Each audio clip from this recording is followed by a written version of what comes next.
Hello friends, welcome to Priyaraj life style. நம்ம சேனலை மறக்காமல் சப்ஸ்கிரைப் பண்ணி சப்போர்ட் பண்ணுங்கள். கொத்தமல்லி சட்னி தான் எப்படி செஞ்சேன்னு பார்க்கலாம் வாங்க. ஸ்டவ் ஆன் பண்ணிவிட்டு ஒரு கடாயை வச்சுட்டு 2 ஸ்பூன் எண்ணெய் சேர்த்துட்டு 1 ஸ்பூன் உளுத்தம்பருப்பு 1 ஸ்பூன் கடலைப்பருப்பு சேர்த்துக்கிறேன்.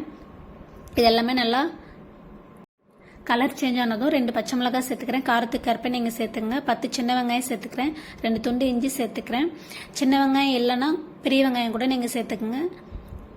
இது கூடவே ஒரு கட்டு கொத்தமல்லி எடுத்து வாஷ் பண்ணிவிட்டு இந்த மாதிரி கட் பண்ணி சேர்த்துக்கிறேன். சேர்த்துட்டு இதையும் நல்லா வதக்கி விட்டுக்கலாம். ரொம்ப வதக்கணும்னு அவசியம் இல்லை, லைட்டாக வதக்கி விட்டுக்குங்க போதும், 1 நிமிஷத்துக்கு.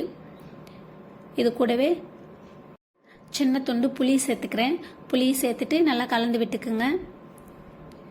இது ஆறட்டும். அதுக்குள்ளே மிக்ஸி ஜார் எடுத்துகிட்டு 3 பீஸ் தேங்காய் எடுத்து இது மாதிரி கட் பண்ணி போட்டு ஃபஸ்ட்டு தேங்காய் மட்டும் அரைச்சி எடுத்துக்கிறேன்.